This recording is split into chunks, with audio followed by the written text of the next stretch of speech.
Okay, everybody, we're ready to get started now. Well, good morning and welcome to another edition of the Russian Military Forum.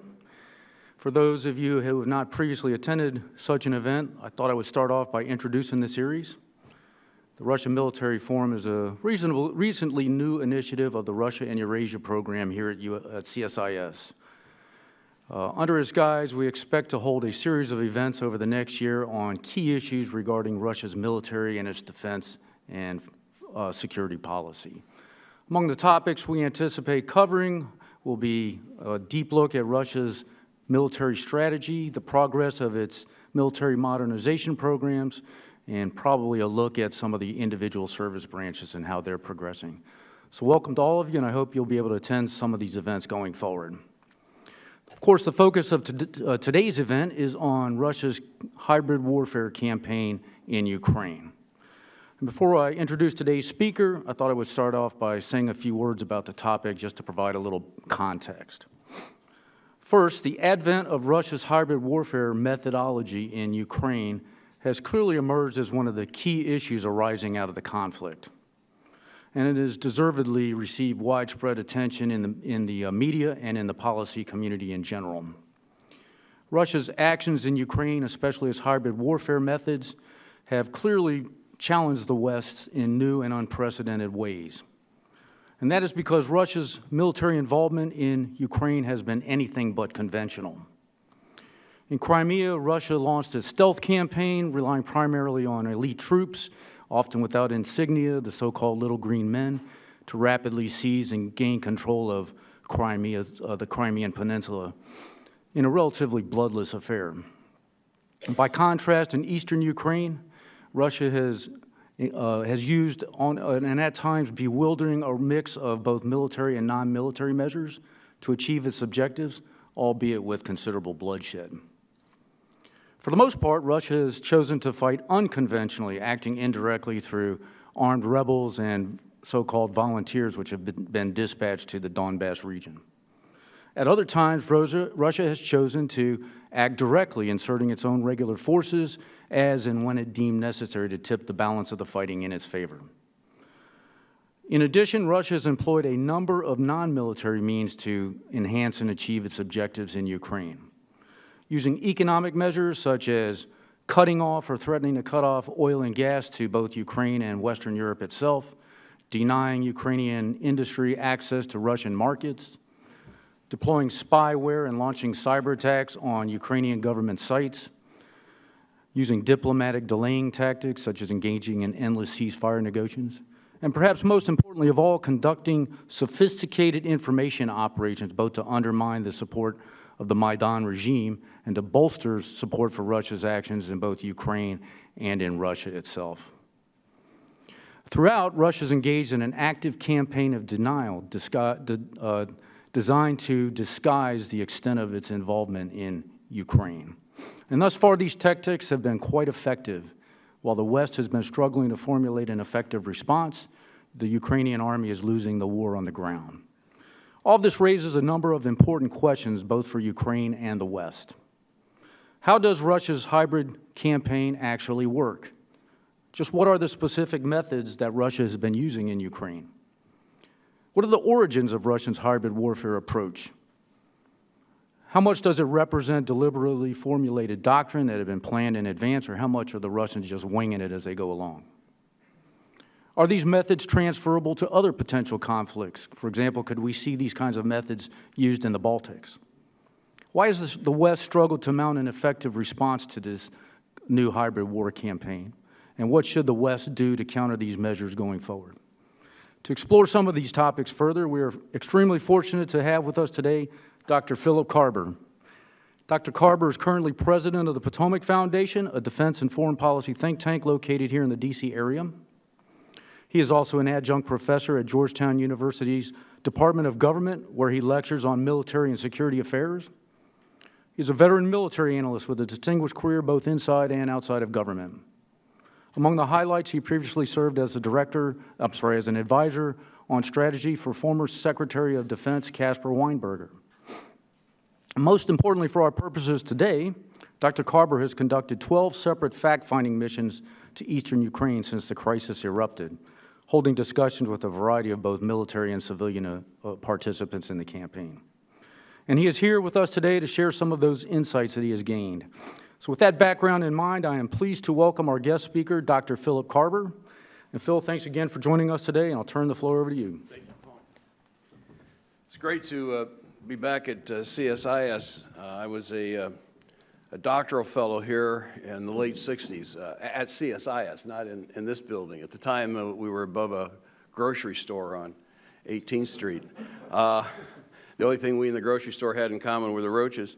And when we founded the Potomac Foundation in 1988, the first event we did was co-sponsored with CSIS under Dave Abshire. It was called Defense Economics for the 90s. I was thinking about this morning, where the hell did the peace dividend actually go? Anyway, so it's very, very great to be here. And should I just bring this over to my slide? Paul raised, I think, the right questions. I don't claim I'm going to give you answers to half of them, let alone all of them.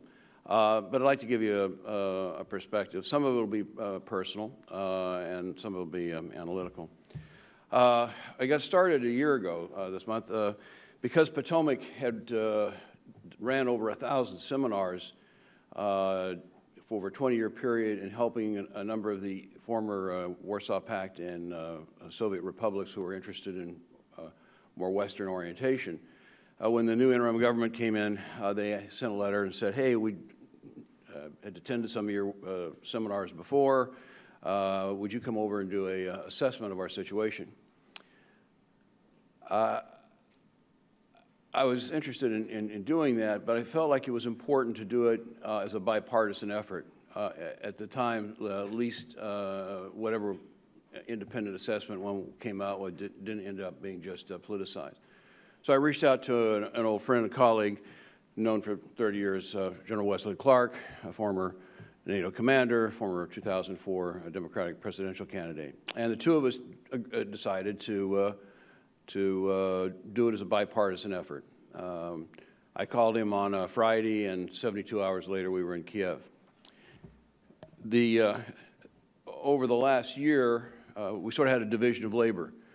Sort of ironic, the general ended up doing most of the politics, and the civilian ended up doing most of the military stuff. But when we first got to Kiev, we realized that being in the capital was not the best place to get a good assessment of what was going on militarily. So over the last year, as Paul said, I've made numerous trips to the front. And when I say front, I'm not talking about VIP visits, but actually going out and being with troops in the field. Been behind the lines 3 times, one unintentionally, so we made a wrong turn in a rainstorm. Been under fire a couple times, so I can, when I talk about Russian artillery, I can say it was some degree of personal experience. One of the things that makes it easy is the Minister of Defense and the Minister of Interior gave us basically a remit, sort of a free pass to basically go anywhere, ask any questions, and it's been very helpful in terms of being able to do a very honest assessment. I asked the separatist side if they would give us a similar one, but they so far haven't come through with it. I'm going to start off with Gerasimov's some excerpts. He's Chief Staff of the Russian General Staff. He gave this speech in a closed session with at the General Staff Academy, and then excerpts of it were later published. But it's really probably the most succinct statement by any senior Russian military official of their kind of view of the future direction of war. They don't claim it's their invention. In fact, most of the examples he uses when he wrote this piece were actually from other parts of the world, but they were generalizing or making some general statements. And what they argue is essentially the old constructs, essentially that we've grown up with in the Grotian world of states, where people declare war, where you have formal military uniforms and responsibility. You have normal, traditional military hierarchical organizations. His argument is that a lot of that is essentially gone away. Again, this isn't necessarily by Russian design, but by their summing up or concluding what they think are current trends. They also spend some time talking about new types of forces, mobile, smaller units that work on a dispersed battlefield. If you look at Russian exercises over the last 10, 15 years, particularly the Zapad series, which they did in 1999, 2009, and again in the fall of 2013, and look at their critiques of those exercises, you can see them really struggling with their force design and their issues. I think some of these are pretty interesting, not only in terms of the forces that's involved, but the idea that you're having operations throughout the depth of an opponent's area, simultaneously with the initial combat. That some of the major aspects of the conflict are not military. The issue is already decided politically, and the military forces are merely consummating other forms of action. And the last paragraph is kind of interesting, where he talks about the use of robotic systems, and I'll personally experienced the Russian use of them, and I must say it is startling when you experience it. My argument is that basically there's sort of four stages, four elements of hybrid warfare. To me, what makes hybrid unique is not that it's unconventional. We could just call it unconventional war. It is that you actually have a political agitprop information war that can transcend or go into a major insurgency, that can in turn turn into a very serious, high-intensity conventional conflict, and even have overlay of nuclear coercion and nuclear threats. What's interesting about it is not that they go stage by stage, but they can go up and down. So you can be in high-intensity conventional conflict, and literally within 2 or 3 days you're in a ceasefire. That ceasefire can last a while, and all of a sudden it can break out again. Overlaid on top of that are nuclear alerts, aircraft flying strike missions around NATO, assassinations of leaders. So it's that combination that, to me, makes it unique in terms of hybrid. The other aspect is that the lower two sides of this spectrum, the Russians go out of their way to distance themselves and basically pretend that they really have almost nothing to do with it. It's just sort of happening out here, and they're kind of observing it, maybe supporting people, but very, very, very intense effort. And for example, in Crimea, for 2 or 3 months when the West was all trying to figure out who the hell these little green men were, you'd have the head of state, you'd have the head of the foreign ministry say, we don't know who they are, they're not us. And then within a month or two of those just direct denials, Putin's on a telethon, and he goes, yep, those are my little green men. It was kind of cool. And they gave a more recent interview just the last 48 hours where he sort of bragged about it. And that's different. That essentially is a willingness to compromise the very concept of diplomatic integrity. So anyway, those are the 4 steps, and basically I've organized my comments around that, and then certainly have them to open up for questions or comments as we go through. If you look, I'm treating the events in the Donbas rather than Crimea. If you look at it, after Crimea had been seized, there was a very intense information warfare campaign in Russian media, but which almost everyone in the Donbas watches. There's at least 5 television stations. There are more television stations from Russia showing there than there are Ukrainian stations.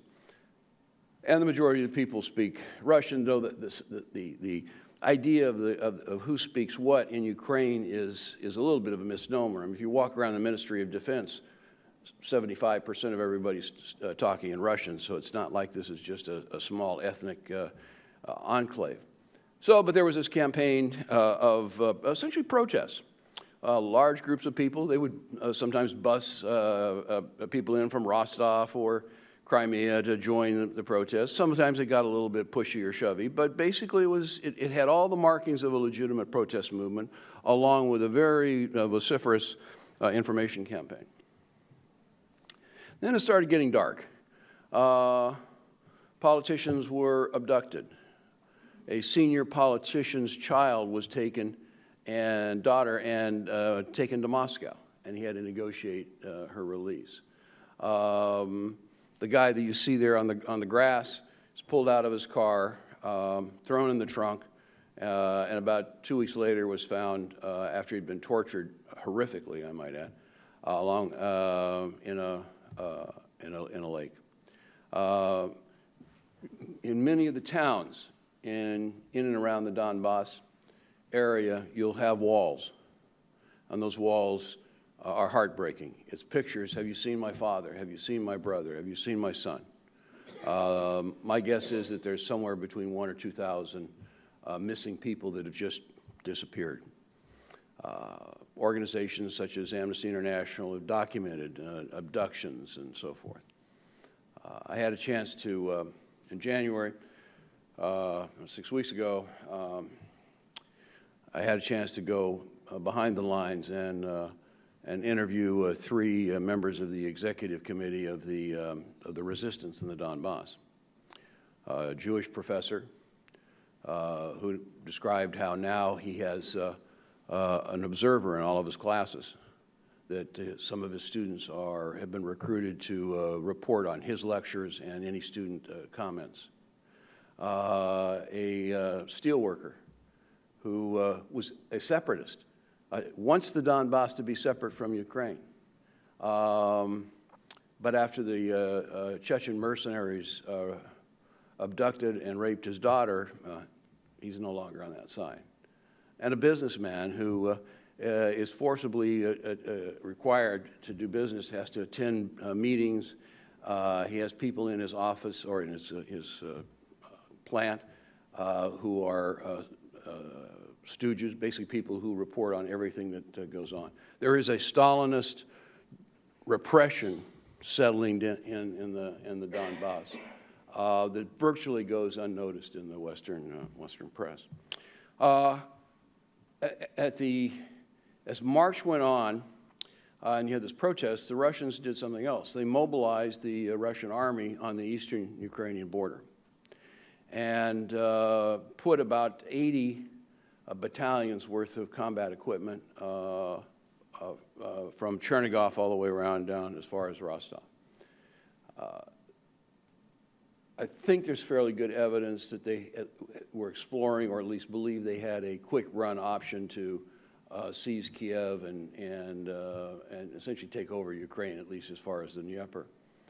The Ukrainian army did something that has been virtually unreported. Now remember, this army had been neglected for 15 years in a host of different governments.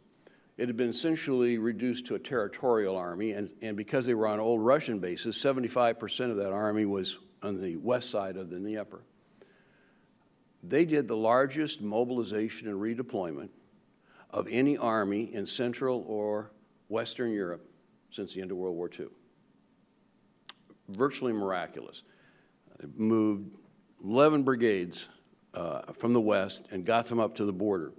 The Ukrainian General Staff and Intelligence Department believes, I haven't seen the document myself, but believes that they have strong evidence that in the first week or so of April, the General Staff told Putin, we've lost the quick option. We can't just run and grab Kiev in 48 hours. We're going to have to fight our way through. Now, many Russians didn't believe. I've had Russian generals tell me last spring, oh, the Ukrainians will never fight. Or if they do, they won't fight more than a day or two and then kind of give in.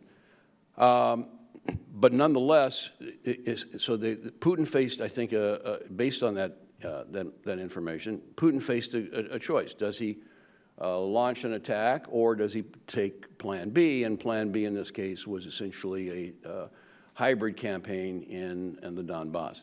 And all of a sudden, roughly at the same week that ostensibly the General Staff told him that the option was, had been lost for a quick grab, they start the Seizure campaign. I was in Dnipropetrovsk with a group of Ukrainian military commanders when they took the first government building in Sloviansk. And there was a discussion around the table, and the Ministry of Interior commander said, these guys are really well armed. I sent my policemen up there. They got much better arms than my policemen. We can't take that building back with just police. So then there was a discussion. How long would it take to get an armored unit there, and how much fighting would be? And then the Air Force guy said, well, why don't we just have a plane go and bomb it? And then somebody else said, why don't we get creative? We'll just take a truck bomb and we'll blow it up. And the argument was, if you let the separatists or insurgents seize a government building and you don't take it back, then they're going to seize more and more and more and more. About that time of this discussion, the senior officer comes into the room, having just talked to Kiev. And the interim government had had some furtive phone calls from the Washington and from Western Europe and said, don't do anything. Don't be provocative. We'll talk to the Russians. We're going to handle it, but don't do anything provocative. So the Ukrainians didn't. And so it started off as one seizure, that's a yellow, became more and more. There's a pattern to it in terms of taking over government buildings, police headquarters, communication facilities, and so forth. And it got more intense, so that to the point where you basically had every town center was organized now and controlled by agents of the separatist side. Local policemen were assassinated, or on the milder side, just told, we know where you live, we know where your kids are, just expect you to go along. Probably about a third of the police were pro-separatist. A number of the SBU internal ministry guys who had been in Kiev came from Donbas because Yanukovych was essentially the ward healer of the Donbas area, and so he had recruited a lot of his buddies to the special services. And when he fled, and these guys found themselves, at one minute, you know, they're defending the government against protesters, and then the next minute, they're almost outlaws. So a lot of them went back home and served as a militant nucleus for some of the military activities. So if you look at it, there were in the Donetsk and Luhansk Oblast, there were about 8 million people. In the current area, because it's both smaller, still contested, and because you had over 1 million people flee, it's down to about 4 million. But the amount of people who were actually involved in the seizure and the active activity was a fraction of the overall population.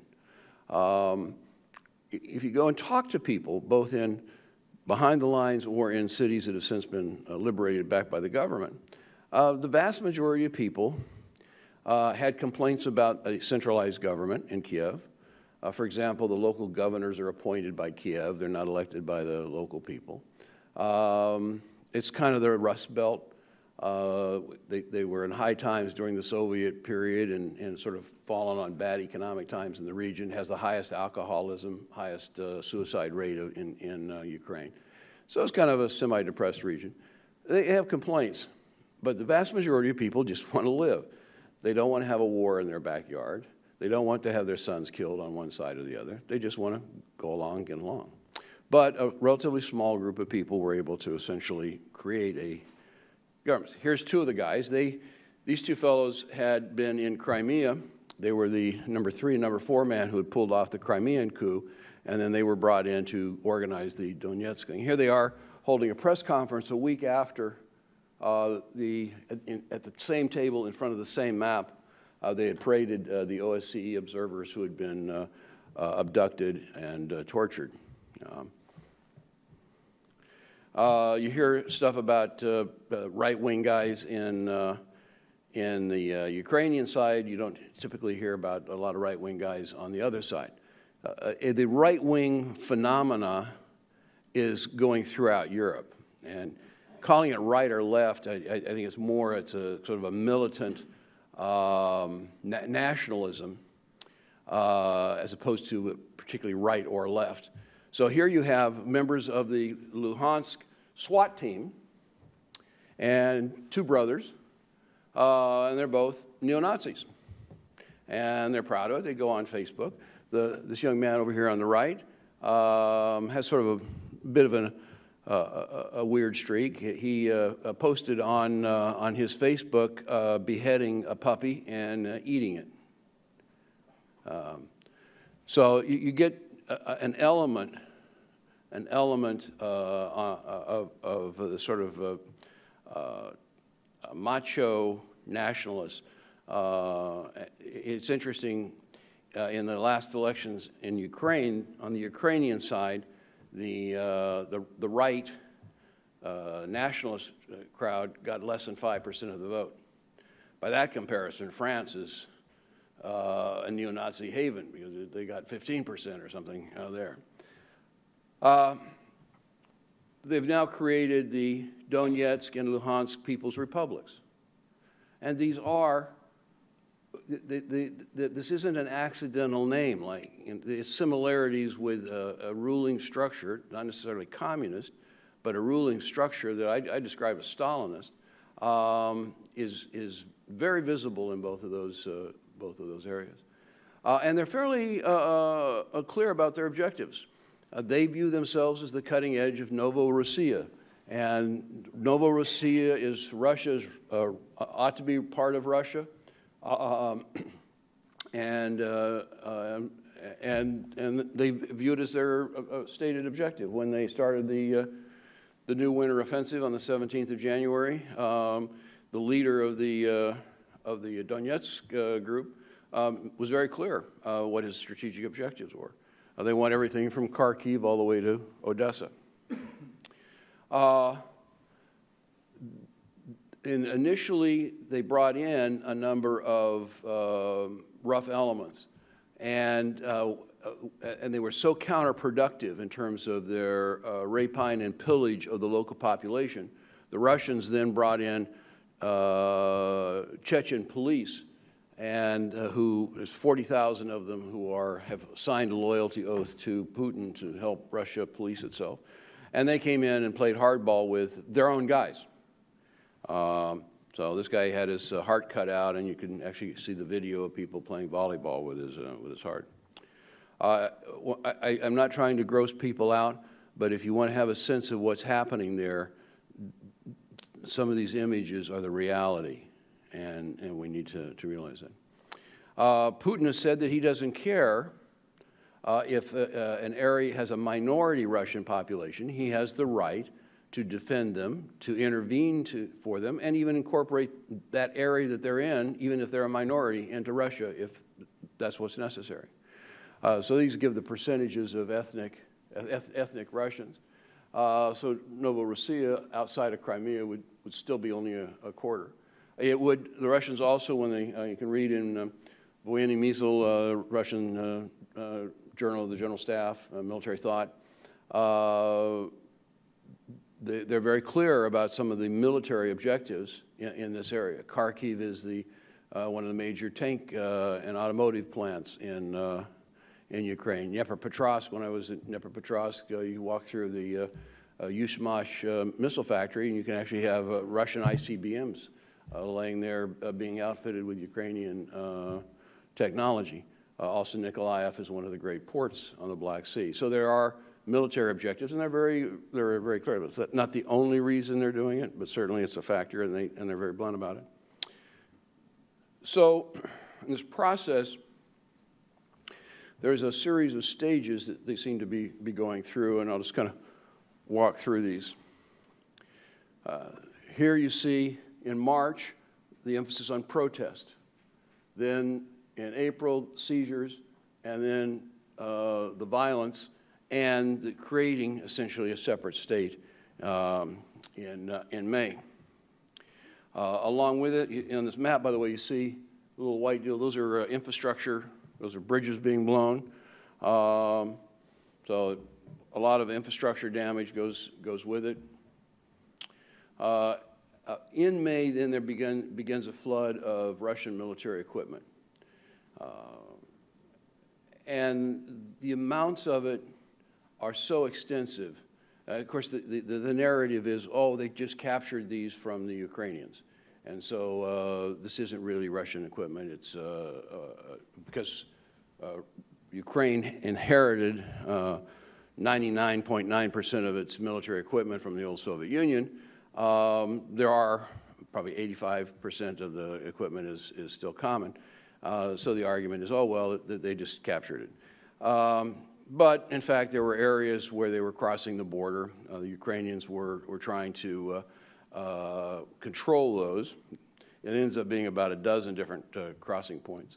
But puts the lie to the argument. I mean, we have the logbooks of the equipment being checked out of Russian storage facilities and concerns and being signed out, and also equipment that the Ukrainians didn't have. Of course, the separatists are some of the greatest mechanical geniuses in the world. They've actually, in the space of about 2 months, were able to do what no other country had done in 2 years, or less than 2 years, and build their own drones.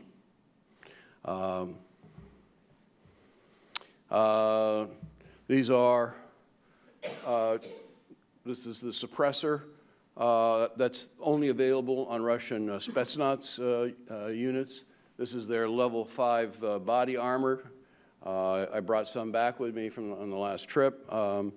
It appears that it stops not only the standard .223 Western round, but also 7.62 round. It's also available only to the airborne. There's TV programs actively recruiting people, and a large flow of money coming in to pay them. By June, there were whole columns of Russian armor coming across the border and photographed and documented. Ask yourself, up till now, have you heard that on the 27th of June of last summer, Putin ordered full mobilization of the army? How many people knew that? The mobilization order is on the presidential webpage. So you then have a sequence of events that end in tragedy, but start off. So this was the separatist area. Poroshenko, having been in power for a couple of months, tried to have a ceasefire, tried to negotiate, nothing worked. So he then says, well, okay, I'm going to launch Plan B. And his Plan B was to take the Ukrainian army and concentrate it in the Donbas, not just protecting the overall border. So he had 4 brigades sweep through the southern part along the border to try to establish border control. Michael Zabrowski, the commander of the 95th Air Assault Brigade, by the way, a graduate of our Leavenworth, everybody, either in Ukraine, the separatists, the Russians, all credit the 95th as the best unit in Ukraine. The 95th had also served with U.S. forces in Iraq. Zabrowski launches the largest and longest armored raid in recorded history. He broke through the front, that's the dotted line, separated the two sides, came down, and then went all on the 450-kilometer full-size armored brigade movement. That opened up the corridors then for them to basically reduce these areas. About the same time, the Russians realized that if they didn't intervene, the separatist cause was going to be collapsed. So starting in mid-July, they began cross-border fires of artillery. There are about 40 of those incidents where they fired across. The Ukrainians were told by Western leaders, do not fire back. That would be provocative. In fact, there was a decision made in the United States to not give Ukrainians up-to-date, accurate intelligence imagery so that they couldn't do cross-border counter battery fires. So they just had to sit and take it. In one fire strike, in less than 3 minutes, 2 entire battalions were wiped out with Russian thermobaric warheads. This was not just an occasional shelling. This was extremely intense combat. I think what's going on in Ukraine in its peak intensity excels the intensity, say, of the 1973 Yom Kippur War, which was in its time a benchmark for intensity. As the Ukrainians were almost ready to sever the two different parts, the Russians intervened. They hit the Ukrainian brigade. They intervened on the 24th of August, while Ukraine was celebrating its national Independence Day and having a parade in Kiev. They never saw it coming. No one bothered to warn them from the West. And the Russians swept in and literally rolled up 4 brigades, and they got caught in what was called the cauldron at Ilyevsk. They held out for several days under intense artillery fire. Then Putin offered them a humanitarian exit, but they had to leave their heavy equipment, and so they start down the road carrying their wounded, carrying Russian wounded, by the way. And the first lead element of the column got out, but then they hit it with artillery fire. The Russians had promised they would, if the Ukrainians surrendered to them, they would not turn them over to the separatists. They violated that one as well. The separatists went in. And by the way, the separatists do not take wounded. So if you're wounded, you're dead. If you're lucky, it's a bullet. If it's a Chechen who gets you and you're wounded, they slit your throat. So anyway, there's this big pocket. The front's wide open, and they broke out and basically drove until they ran out of supplies, because frankly, I don't think they expected that amount of success. That brought us then to the ceasefire of 5 September, otherwise known as Minsk I. I'm going to come back to that, but I'd just like to stop and take a little bit, Paul, sort of address some of your bigger questions about Russia. What's Russia been up to in terms of their restructuring of their forces, and how do we see that playing in Ukraine? So Russia used to have about 17 military districts. In their retrenchment mode, they've moved down to 4, basically. And in their internal arguments, they argue, well, in the West, we have sort of a high-tech threat. In the East, we've got a mass threat. And in the South, we have sort of unconventional threat, so we need to have a force that can cover a wide spectrum of capability. They've been very blunt. So they've taken a page right out of our or NATO strategy in the 50s. We don't have enough, we can't afford our old large conventional army, so we're going to depend on tactical nuclear weapons for defense. And we're going to design our army so it can be fluid and use low-yield tactical nuclear weapons in defense of our territory. So those of us who grew up with the Soviet Army, 200 and some divisions, now there's only two divisions left, the 2nd Mechanized and 4th Armored, or 4th Tank. But in the process, they've been creating these independent brigades. The intent was to have them be an all-volunteer force, or what they call a contract force. For the specialists, but it just didn't work because they didn't get enough volunteers. So they had enough people to fill out the airborne and Spetsnaz and some of the more technical services like tank and artillery crews. But the basic infantry is still conscript. So that was sort of a flaw in their logic, if you will. And they designed these new units to operate on dispersed fields, and they created what they call a battalion tactical group. And essentially what they're doing is driving combined arms. Everybody in the West has combined arms at brigade level, and we typically will cross-assign a tank company to infantry and vice versa. But what they've done is, down at the battalion level, is they're actually permanently assigning artillery, air defense, and armor with mechanized infantry. And they train as that unit, and so it's not an ad hoc combination, it's a fixed organization. And they call that a battalion tactical group, and we're going to hear a lot more about it because that's what they've been using in Ukraine. One of the problems they found first in Chechnya, and then they sort of modified. It was conscript infantry don't work really well in their system. They're not motivated. They don't want to be there. They're not particularly well trained. They take a lot of casualties. And oh, by the way, they have lots of mothers. And mothers complain when their sons are squandered in foreign battlefields, and they're pretty vocal about it. So they go, we got to have an alternative. So when they went into Georgia, they did a different action. The lead elements, you'd have a situation where you'd have a T-90 tank going down the road with a bunch of airborne guys on the top of it. And you go, that's weird. Why not the mechanized infantry and their BMPs with the tank? Well, because they didn't want they wanted the contract guys who are better trained, but higher motivated, to be in the lead element, and then the conscripts just sort of follow in and do security after things have been secured. That is a pattern we see repeatedly now in eastern Ukraine. So you'll see units that the technical structure of the unit is essentially Russian. It's Russian commanded. The signal officers is Russian. Most of the tank crews are Russian. Most of the artillery, at least the officers and the senior sergeants, are Russian. But the infantry can come from a wide variety of sources. They can be extremely well-trained people like Spetsnaz or airborne, or they can basically be for hire mercenaries or locals. They just released a whole bunch of guys from prison in Donetsk.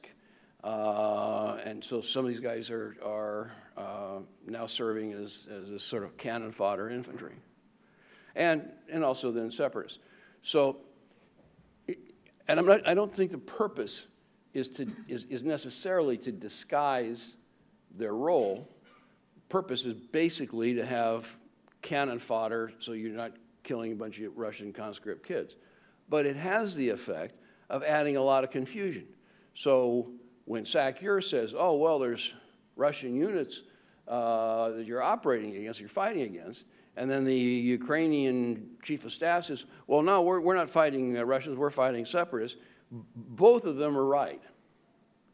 Both of them are right. Because in the same unit, you have this sort of think of it as the M&M version. You have the hard shell of Russian assets and structure, and inside the soft chocolate of the cannon fodder. Another interesting phenomenon is that they have now introduced 48 of these battalion tactical groups either on the border of Ukraine or in Ukraine. Right now, my guess is it's about half and half, about 24 in the Donbas and about 24 along the border. And you look at it, and it's weird. Just like seeing airborne guys ride on tanks and the infantry being behind, this is weird. Instead of taking and using brigade organization, so you take a brigade with 3 or 4 battalions and you have him go to take a sector on the front. Instead, they're taking 1 battalion out of a brigade and sending it to the front. Almost never 2 battalions. So say, well, why would they do that? Well, it gives you your best officers and best trained guys, I guess. It means you leave your conscripts at home. But it's a very strange way to run a military organization. Not only that, they're not just doing this from the brigades that are local to Ukraine. They're bringing them from Sakhalin, Kurils. They're bringing units from Murmansk. It's the weirdest hodgepodge assortment I've ever seen of any army. So what you have is where normally you would think, oh, okay, 48 battalion groups would be roughly the equivalent of 12 brigades. Instead of 12 brigades lined up, you got 48 individual battalion tactical groups. And the Russians have talked about this in their literature over the last few years, how difficult it is to have a span of control. No kidding. But their argument, the counter-argument to that is that's the nature of this new type of war. You're going to be operate on very dispersed areas, and so the idea of a hierarchical structure where you have 3 or 4 units report up and organize it by 3s or 4s is wrong for this new environment. As they send forces to the front, they send massive amounts of supplies. These battalion tactical groups are not heavy in logistics. So they'll be in a fierce fight for 4 or 5 days, and they'll use up a lot of ammunition, phenomenal amount of ammunition. And then all of a sudden they kind of go quiet, maybe with just some harassing fire. And then they'll be quiet for 4 or 5 days till the next humanitarian convoy comes along, and then within about 48 hours after the convoy's arrived, then all of a sudden they're off firing several units of fire every day. It's literally cyclical like this, and you can plot it to the convoy. The rail traffic in Russia, particularly running through Rostov, but also up higher through Kursk, is some of the heaviest flow of military equipment seen since World War II by rail. What's interesting is the rail traffic now goes through Rostov and then comes directly into the Donbas and is offloaded just a few kilometers outside of the city of Donetsk. One of the reasons that the big battle of Debaltseve was fought is it's a major rail hub and a highway hub as well, and the Ukrainians were trying to have that be an easy access route. This is 1 month, or basically 5 weeks, worth of equipment documented coming into the Donbas last fall. 890 major items of equipment. But, of course, the Ukrainians got nothing from the West. Say, well, how do you know that it's really there? Well, it's there. You just take your handy Radio Shack drone and fly it over, and you can spot the tracks in the snow.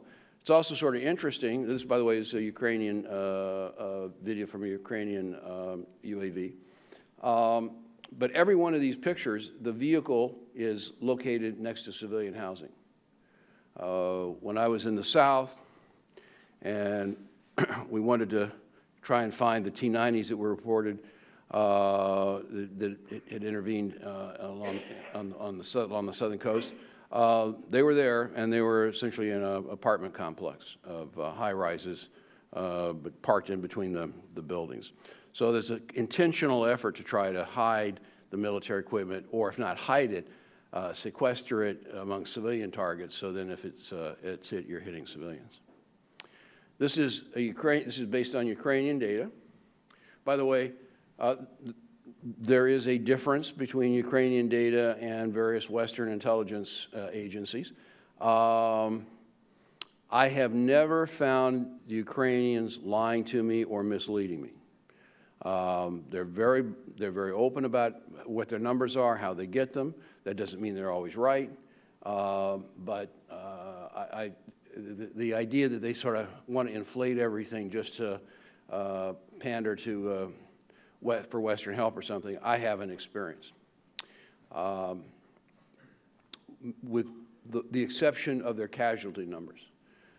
And their casualty reporting, I don't think is necessarily intentional, but it's based on the casualties that were received the day of reporting. But casualties who then died in the hospital don't get added back to that total. Likewise, missing in action don't get reported, or prisoners of war. So I think you could probably realistically double the number of losses on the Ukrainian side in terms of people who aren't going to come back than the popular number. But it's a large amount of equipment. And this is what's gone into now the proxies had virtually no equipment of their own. So if you want to know what was introduced to the Donbas, you look at the combination of those two. And then much of this has been added along the border. Basically, I was at the Southern Command headquarters at Dnipropetrovsk with the commanding general, and he was showing me this slide. I've modified it a little bit, but taken some stuff off, but basically it's his slide. And this was about 3 days before the winter offensive started. But you could sense something was coming. And so each of these sort of amoebas inside the Donbas represent about 5 battalion tactical groups. And then there's 6 battalion tactical groups in the 4 amoebas outside along the border. Ukrainians had their brigades stretched around. They only had a couple in reserve. And what they were worried about was a breakout in 6 directions. In fact, when the winter offensive came, that's exactly where they went. The view of the Ukrainian front commanders was if the Russians succeeded in, or the offensive succeeded in more than 2 of them, it could rupture the entire front. The first week of the winter offensive took Donetsk airport. Then there was heavy fighting at Debaltseve fell. So those 2 objectives have been achieved. They're clearly trying to make a major effort at Mariupol, and we can talk about that. Also, they're trying to break out across the Seversky River. I don't think they're going to be successful there personally, but this map is now misleading in that the Ukrainians took some heavy losses at the airport and also at Debaltseve. They have committed every single brigade on that map to the front now, except for the 14th, which was the old 51st Brigade that was wiped out at Ilyevsk and is being reformed, so it's not even an active, a combat-worthy unit. There are no more reserves left. Everything has been thrown at the front. Many of the units are at half strength. There's 35 Ministry of Interior battalions, that counts border guards, territorials, and volunteers.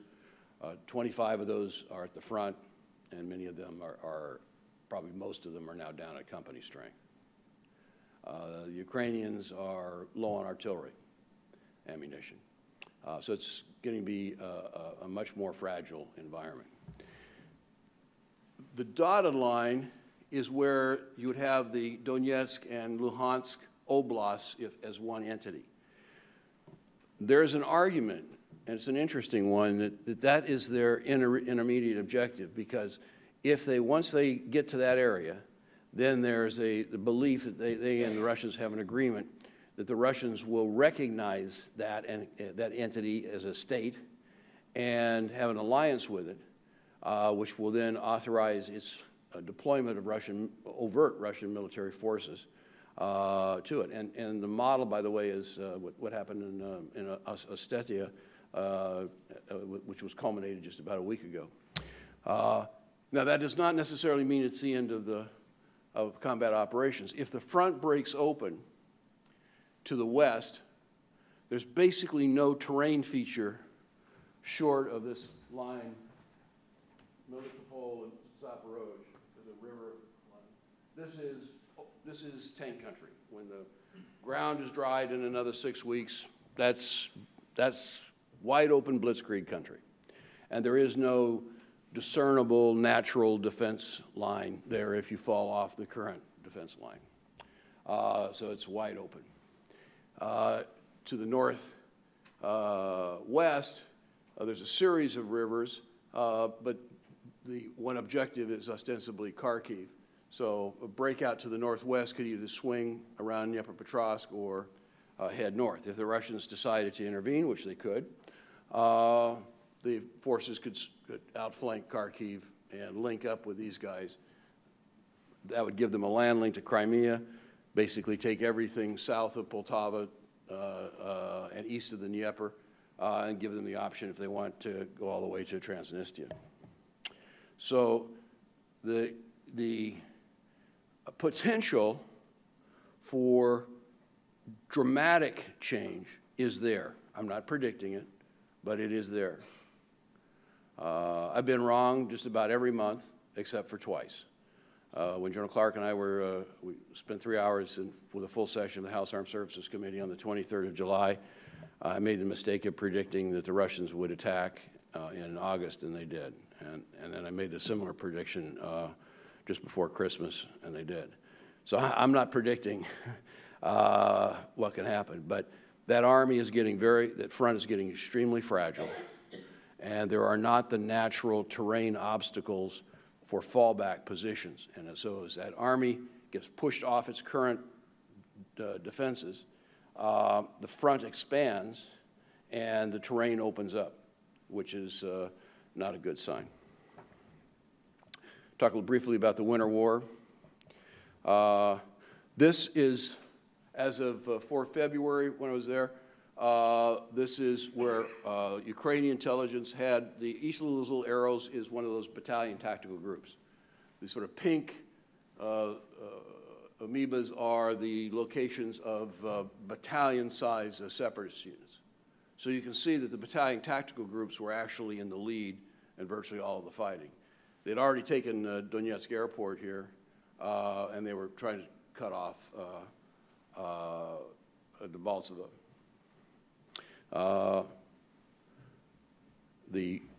What happened to Debaltseve, is describe it very, very quickly. The 25th just got bled out, so they put the 128th in, brought the 80th around, brought the 30th around from here.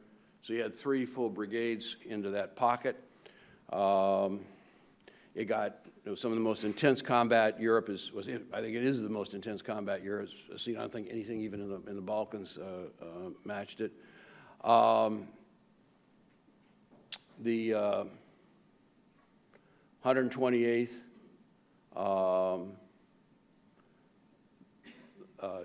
did not get out of the pocket with any of its equipment. The guys that got out walked out. Brigade with over 100 armored vehicles came out with nothing.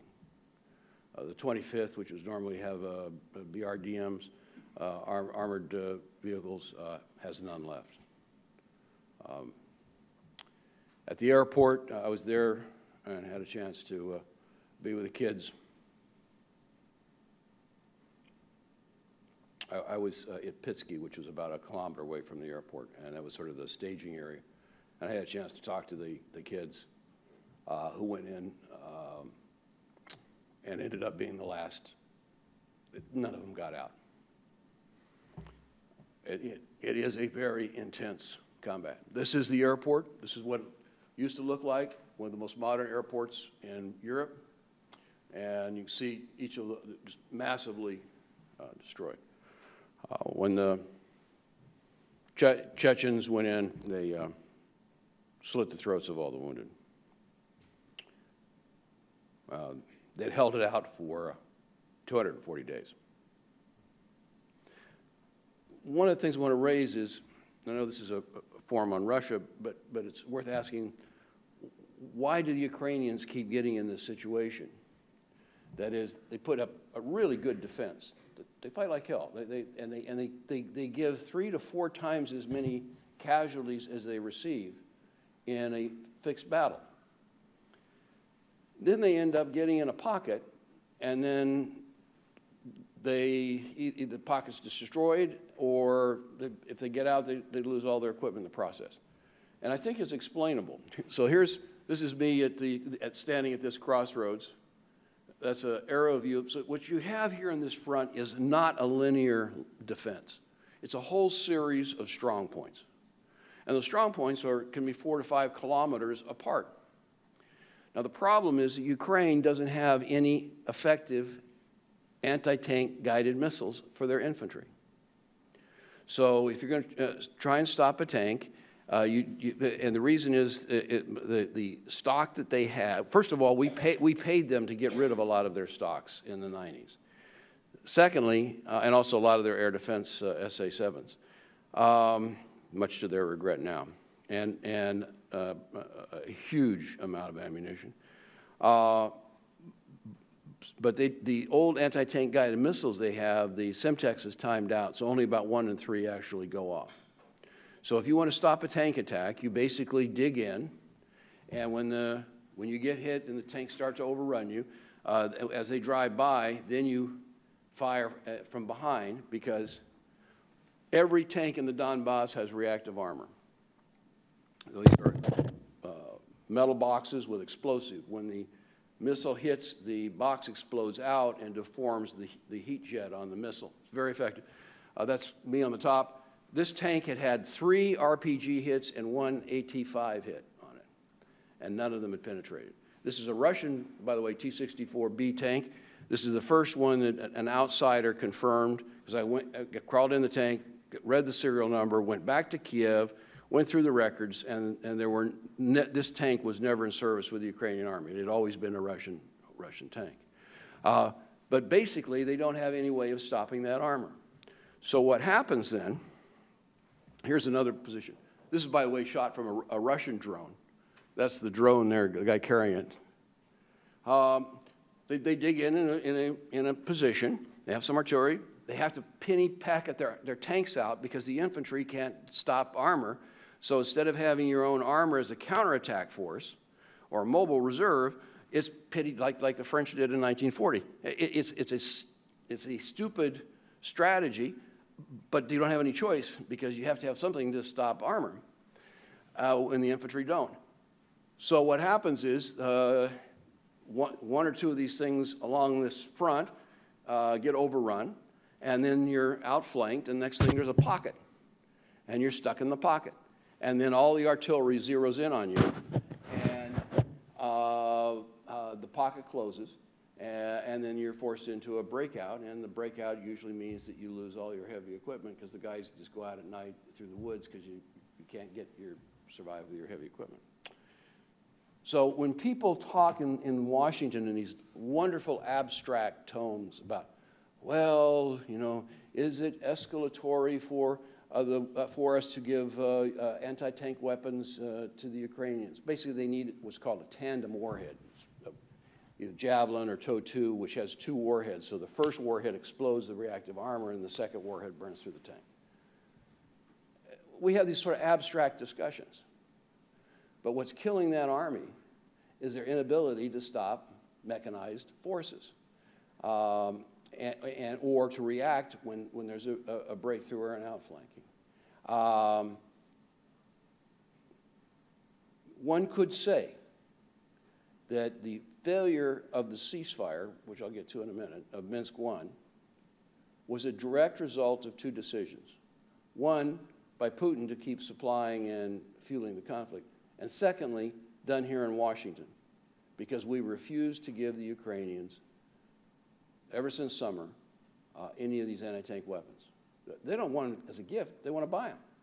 And when we won't give them to them, no other allies who have them will give them to them without our permission.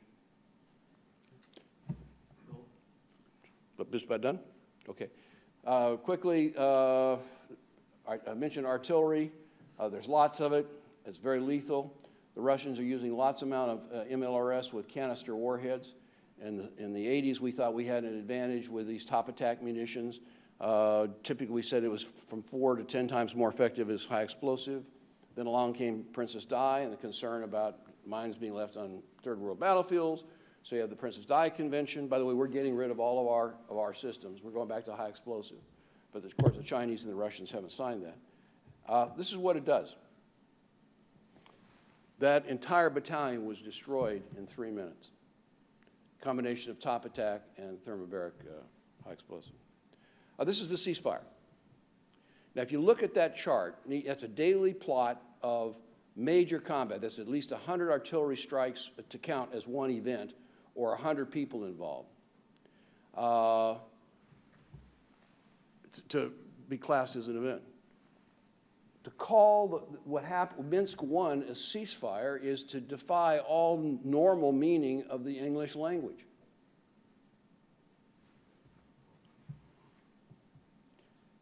There are real problems with the ceasefire. The OSCE was never designed to be a monitoring force like this. It was designed for people who were having, like a marriage counselor, not a referee in this kind of brawl. When the fighting starts, they leave.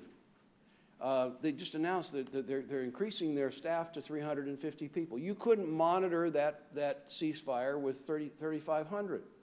They only monitor 2 of the border crossings. I can identify 12 major border crossings where the equipment's flowing through. When I was in Mariupol, there were more Russians members. The Russians are members of the OSCE teams, and there were more Russians in the team than there were West Europeans. And they're walking around and standing at a Ukrainian position with their cell phone, typing in the coordinates. This is not an organization to have any kind of meaningful monitoring. They went out and got four RPVs, and the Russians have a very interesting electronic warfare device now that actually can project electronic beams, and it's taken them out. Minsk 2 will fail if we try to have this system. Minsk 2 was a ceasefire was needed for everybody concerned, the people, the Ukrainians, and so forth. God help us when we have politicians who don't know about military issues, and they then invent the rules for a ceasefire. Because they said, oh, we're going to move the heavy equipment, the artillery and tanks, 50 to 70 kilometers on each side of the line. So what that means is the line of separation is a bunch of strong points that can't hold anything except an infantry attack. So now if one side decides that they want to take military advantage of that, you can cross that 100 kilometers in a couple of hours. Now the Ukrainians don't have any strategic intelligence. They don't have any monitoring, and the OSCE purposely has a week-long delay in giving them information, and any intel they get from us and NATO has a lag time. But we're talking about a lag time in hours. So if the separatists get a 4-hour start, they will be through that infantry screen and into the rear, and then it's going to be one big meeting engagement with a wide open front and no clear defenses. It is a game plan. You could not design a disaster better than Merkel and Holland gave us. I won't go into deal. The Russians have been playing issues with nuclear weapons. I'm happy to talk about it later. Some lessons. I've hit most of these. This about the political. We in the West really aren't set up for this. You know, our idea of special forces is Rambo. You know, eating steaks, and their idea of a special forces guy is a guy who wears factory stuff. Maybe carries a little Markov in his back pocket, but meek, mild, probably wears glasses. He's an agent. He's an organizer. He's connected. He builds a cell, and then he gets that cell to build other cells. That is the kind of warfare that goes on at the first stage. I've hit most of the points in terms of the battle issues. Battlefield's not linear. I didn't go into a number of other issues that face. One thing, I was in Mariupol, and the commander standing next to me, and he says, hear that noise? I go, no. Look up, and about 1,000 feet up is a drone. He said, we have 10 minutes to get under cover. 10 minutes, so we walk away, and it was probably 15 minutes. That entire position was destroyed in a fire strike. The Russians have broken the code on reconnaissance strike complex, at least at the tactical operational level. I have been with units that for the afternoon I was with them, they were overflown no less than 8 times by drones. This is the new robotic world out there. It is striking what's happening, and not just in terms of Russia, but in terms of the whole nature of war. When you combine them with precision, accuracy, and then the massive conventional lethality. I've hit basically most of the points. Let me just, bear with me just for my last point. The victim of hybrid aggression is also victimized by Western caution and prevarication. While Russia has introduced thousands of weapons to the conflict, European and American political hesitation in helping Ukraine acquire replacements for its losses, and the political message it sends to others who would like to help them, serves as a virtual military embargo on the victim.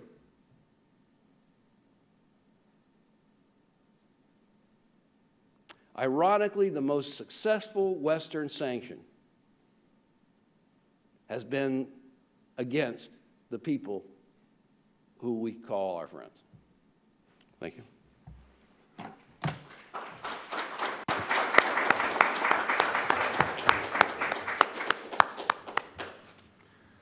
Thank you so much, Phil, for that very highly illuminating and informative presentation, if also quite a disturbing presentation as well.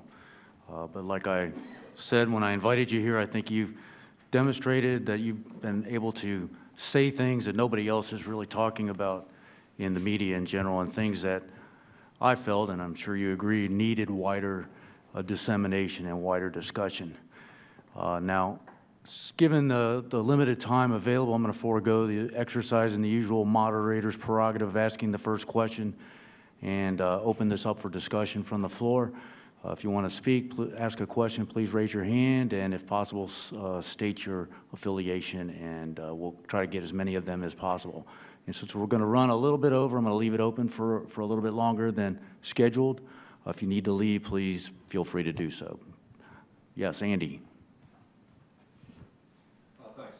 Andy Cutchins, CSIS. That was a brilliant presentation. I look forward to studying more, your slides more. I've been an advocate of arming the Ukrainians since February 28th of last year.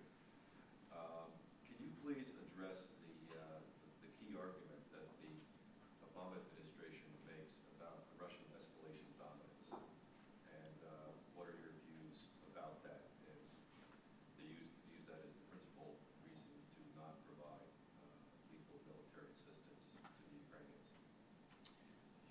Can you bend your mic, please? Thank you. You remember the slide I showed where they're bringing all these elements from brigades all over Russia? Yeah. People ought to study that. First of all, a third of their army is in opposite the Chinese border, and it isn't going anywhere except for occasional battalions. Another third of it is essentially from between the Urals and the Volga. So there's a reason that they were taking those pieces and moving those pieces in and not using real brigades. And I think the reason is that they don't want to put conscripts, they don't want to put Russian drafted kids into that kind of maelstrom.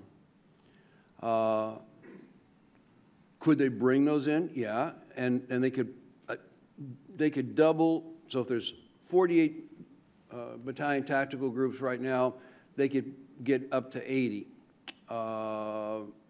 within a month of redeployment. Over 3 months, they might get up to 120. If the Ukrainians were just where they were at the beginning of this conflict, with the addition of anti-tank weapons, they could certainly hold against 80 battalion tactical groups. The problem is that every day the Ukrainians are getting weaker. If we had sent Javelin, if we'd sent 100 Javelin and TOW-2, I don't think you would have had the winter offensive if last fall. It is truly a self-fulfilling prophecy. So can the Russians escalate? Yeah, but at what cost to their own? What happens when people use that imagery? We think about, oh, it's the Russian army with 220 divisions. They can steamroll at anybody. Well, that is not the case. I mean, it's amazing that the Ukrainians did as well as they did in holding this last offensive. And in battle after battle, as long as the Ukrainians don't get enveloped and caught in a pocket, they're inflicting 3 to 4 times as many casualties as they're receiving, and that's documented. So, is Russia bigger than Ukraine? Yeah. Is their army bigger than Ukraine's? Yeah. Can they bring that whole army to bear? No. Is that army, does all of that army look the same? No. It's interesting. You walk through the units that they've lost. They lost an entire regiment of the 76th Airborne. They've lost 2 or 3 of their, virtually, I'm not talking about decimated, I'm talking about wiped out of their best Spetsnaz brigades. So the cream of the Russian crop a lot of that has been their best trained guys have been killed in very intense combat. So I think that is a truism that's an excuse. Is the Russian deal bigger? Yeah. Does that mean that there's no hope for anybody? They could roll over NATO too? I mean, no. It's what can the defender do to now? Unfortunately, the longer time goes on, and the weaker the Ukrainian army gets, what they need is more. So, last summer, a couple hundred Javelin or TOW-2. If this thing, and just in the anticipation it may open up, having dismounted anti-tank guided missile launchers is not enough now. You need the TOW-2 on the M113. You need some kind of mobile platform to be able to use it. Last summer I would have been content. I was content in front of the House to say, you know, we had 5 items. Only one of them was lethal, and that was anti-tank weapons. The other was counter-battery radar and surveillance drones and so forth. Now, you know, if I was asked, I would say we got a couple thousand Bradleys sitting out with nobody to man them. I'd start sending Bradleys over because they need they need the armor, and they need the anti-armor capability and the mobility. They didn't need that 4 months ago because they had enough of their own. So the longer it goes on, the tougher it is going to be to help them. But there's a couple of shibboleths, and one is this, the massive one. The other one is escalation. And that's the one I find, I'm pretending you asked that question, but that's the one I find most obscene. They bring in tanks, and then it's escalatory if we give the Ukrainians anti-tank weapons. They bring in 1,000 tubes of artillery, but it's escalatory if we give the Ukrainians long-range counter-battery radar. They have drones flying over the place like it's as busy as Kennedy Airport, and we can't give the Ukrainians some drones so they can see what's going on behind. I mean, it is just an obscene argument. Anyway, there's some more questions. I won't get too carried away. Thank you for asking my pretend question. Point well taken. Gentleman in the back there with his hand raised. Wait for the microphone, please. Thanks. Thank you again for the presentation. It was great. I'm John Caves at National Defense University. Yeah. Speaking of escalation, how significant do you think the nuclear dimension is to Russia's willingness to engage in this kind of aggression? And if it is significant, should there be a nuclear dimension to the Western response? I didn't. Could you repeat the last cap? The last. Right. If the nuclear dimension is important to Russia's willingness to engage in this type of aggression, should the Western response include a nuclear dimension? I'm going to cheat and go back a couple of slides just because I think it's easier to actually talk to the chart. This is actually from a Russian article in '99 where they talked about, and they came up with this theory called escalate to de-escalate, or nuclear de-escalation. I read it and I go, it turns on your head everything we thought we knew about strategic deterrence. You know? But to sort of draw the distinction where, say, for example, under NATO's forward defense, under NATO's flexible response, we would have a tactical escalation, almost quasi-symbolic, then some battlefield, then it might go deeper, it was called deliberate escalation, then you had general nuclear response, but it was staged up. Their argument is, no, you pick the point at which you think the opponent will be so impressed, will lose will. And that's the point that you either threaten or use. Now, maybe down here, if you're kind of against somebody who doesn't have any nukes and they're kind of weak-willed, you're going to go, you don't even have to have a demonstration. If you get on the phone and do what Putin did to Poroshenko and threaten him. I wasn't in the conversation, but I'm told that it was a direct nuclear threat by Putin to Poroshenko, which is sort of ironic given the Budapest agreement. Not only do they violate the Budapest agreement, they're actually threatening nuclear fire against the victim. The Russians are building or are deploying a wide range. You know, Daddy Bush and Yeltsin had the agreement at Vladivostok to get rid of, it was the, one of the great non-arms control agreements of all time. It was the mutual unilateral reduction of tactical nuclear weapons. So we got rid of about 10,000, kept 300 B-61 air-delivered bombs. They had around 20,000. They've come down to around 5,000. About half of that force is modernized. Smaller warheads, sub-kiloton, and they're putting them on a wide range of things. They're putting them on SAMs, they're putting them on artillery, they're putting them on torpedoes. Now, so they're serious about, I mean, they are at least having adopted the concept of we don't have enough conventional forces to defend all of our territory, therefore we need a nuclear. They've certainly built that option. If I was Chinese, I would say, yeah, well, you better respond with similar capability if you want to, if you think you're going to fight those guys. For us, if we're planning on defending in Europe, then we need to rethink it. But having lived through the ER debate and the INF debate, I'm sort of at the point, this is me personally, they don't want to be defended, it's okay with me. But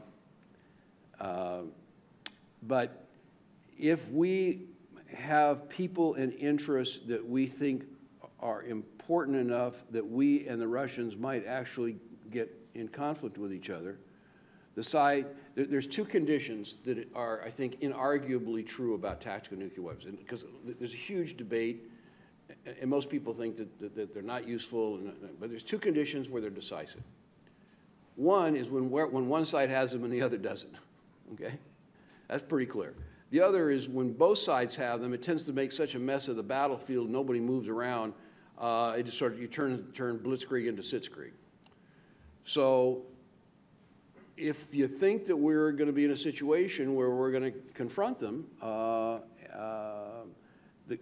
they are decisive when they got them and we don't. And 300 air-delivered gravity bombs are not a nuclear capability, particularly when they come from a half dozen airfields that can be preempted conventionally, let alone with nuclear strikes.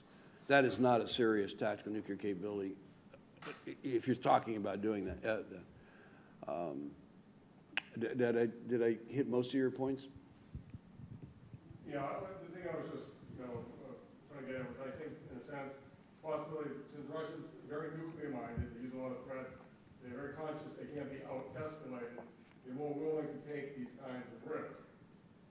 That was what I was getting at. And then second, if there was a nuclear dimension, in other words, to show, for example, NATO, maybe normalizing Central European allies' roles and missions within the nuclear mission of the alliance, just to say that there's a, we're not ignoring this aspect. Right. But it was really just wondering as to whether it's important to how the Russians are willing to take these kind of risks, or is it? Yeah, I think anybody who plays that game needs their head examined, because they are playing Russian roulette. Excuse the pun, but I mean, you are letting loose forces that are just, and you're doing it in some of their exercises. They ran, I think it was part of Zapad, 2009. They assumed we were reinforcing Europe. So in their play, they assumed that, so they hit Norfolk with a cruise missile, but that wasn't a strategic exchange. And you go, I mean, I don't know what universe these guys are living in, but are they articulating it? Have they built a force structure to try to implement it? Yes. And when push comes to shove, are they crazy enough to do it? I hope not. On that note, I'm afraid that's going to have to be the last question. Dr. Carver has another engagement after this. We need to make sure he gets there on time. So I really want to thank you, Dr. Carver, for just a fabulous presentation, very informative, and I know I learned a lot. and I hope the Good rest of questions. you guys did. Thank you very much. And thank you all to all of you for coming, and I look forward to hosting you again for the next edition of the Russian Military Forum. Thanks.